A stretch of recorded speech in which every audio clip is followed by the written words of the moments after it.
Hello and welcome to the Flix Forum podcast, where each episode we go back and we look at a Netflix original film in the order of release.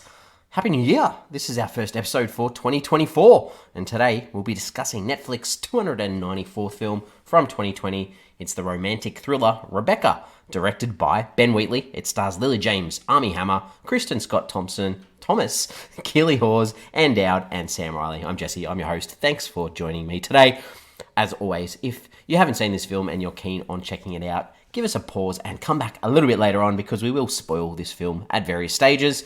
And we kick off with our Fast Flicks, where we do a quick little summary of what the film is all about. So this one is about a young woman who ups her life by marrying a rich man and moves to his mansion, which still holds memories for all involved of his dead wife. Intriguing. This is a big film. This is a big story. This is a very well-known story. So most people would have seen or read this story at some stage in their lives. Let's talk about how this one ended up on Netflix, I guess. So it is based on the 1938 novel titled Rebecca by Daphne du Maurier. There was a 1940 film version and many other versions, but this 1940 version, directed by Alfred Hitchcock, won Best Picture at the Oscars. So that's the one that most people would be familiar with. This film here, it was announced back in November of 2018 that Lily James and Armie Hammer were going to star in the film. It was going to be directed by Ben Wheatley, and Netflix would distribute the film. Filming began on the 3rd of June 2019. Some locations, so in Cranbourne Manor in Dorset and Heartland Quay in Devon were used for filming in July of 2019. In total, Rebecca was filmed at 6 different manors or estates.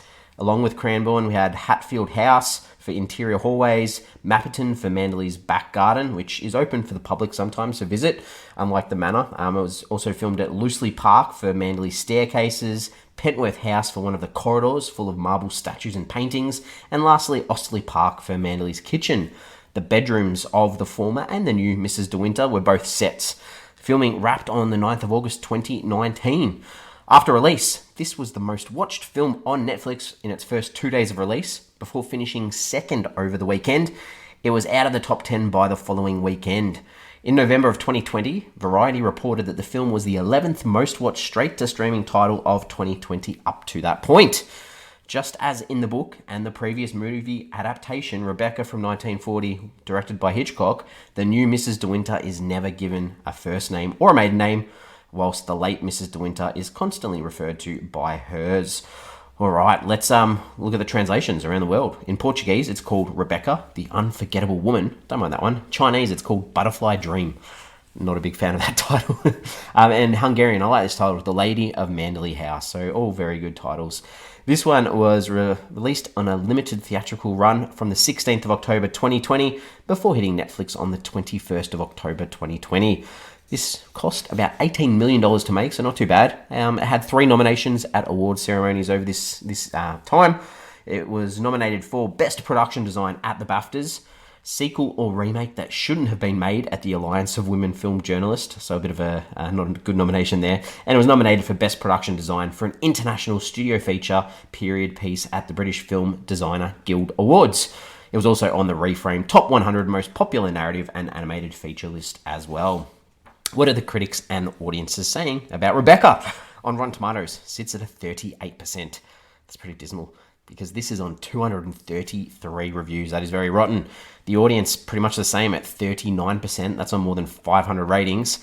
IMDb, similar, sits at 6 out of 10 on 46,000 ratings. Letterboxd, a lot more people have logged it on here. It sits at 303,000 ratings, been logged by 420,000 people. So a lot of people have seen this film. Metacritic, again, not too good, in the yellow on both ends. What are my thoughts on this one?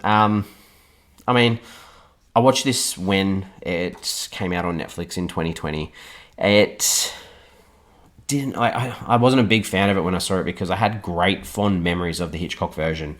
Because a close friend of mine introduced me to that Hitchcock version, and it still stays in my mind. I watched this again for this show. My thoughts maybe improved a little bit, but not too much. So it's not a great film, really. Let's talk about the characters. So the characters, Mrs. De Winter, she suffers under her employer, Mrs. Van Hopper. She has to do whatever she's told. Her parents are dead. She wants to travel, so this is like her chance. She knows a lot about cars because of her dad, so that's that connection there. And she sees the freedom in falling for Maxim, but doesn't really understand his world and is sort of stuck in trying to live up to a dead woman, his wife. And she's sort of shown as like this goddess, someone that everyone loved. She's too nice in this version of the film. She's meant to be self-motivated in wanting to live in Mandalay, the house, the mansion. And the opening voiceover tells us this, but she's too bubbly throughout, so that's why it doesn't really work. Maxim de Winter, he's obviously handsome, he's rich, he's lonely, he's obsessed with this memory of his life, of his wife Rebecca.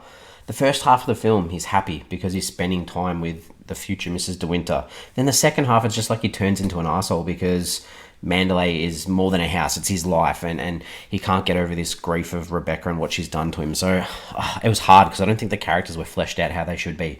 The other characters and the character that stands out is obviously Mrs. Danvers. Danny, she protects that memory of Rebecca. She's someone who's known her since she was a child. She's not really a villain though. She's, her motives are clear, and some may say are justified. The only real character in this film, and good performance there as well. The other two characters that are sort of in and around, we've got Jack. He sort of rocks up to get some info from Mrs. De Winter and then just arrives at the end to drop some news about her being his cousin and she needed to see him and she was killed, blah, blah, blah, that sort of stuff. And then Frank's a big character who's supposed to be a support for Mrs. Winters. He's the estate manager.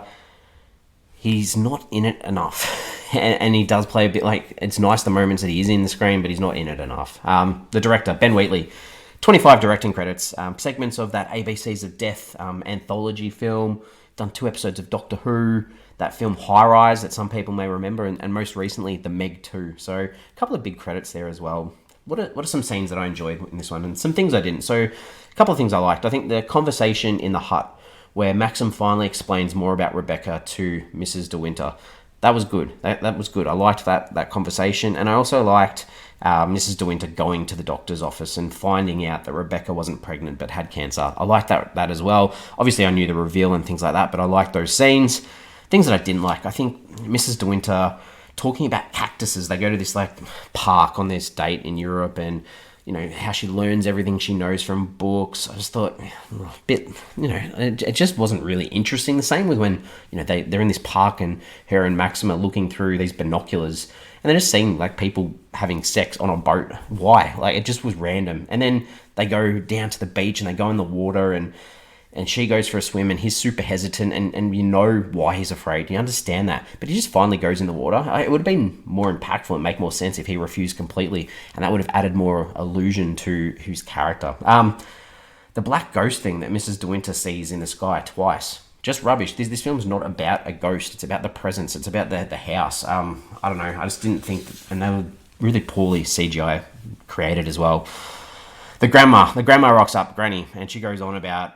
her not being Maxim's wife and not remembering her, and what have you done with Rebecca? Didn't add any intrigue. It was just like a random scene. Maxim cracks it at his wife when he finds out that she met with the cousin Jack. It just felt unnecessary, and that whole ball thing, that setup at the ball, it was just it just wasn't impactful, I guess, because Maxim tells her, the whole idea was a mistake and that he should never have brought her here, and walks off. And it was just really poor because then the next scene, she's pretty much sucking up to him straight away. And I don't know, just didn't, the reveal, and obviously this is all done through Danny and her manipulating the situation. It just wasn't done very well. So a little bit frustrating. Themes, ideas.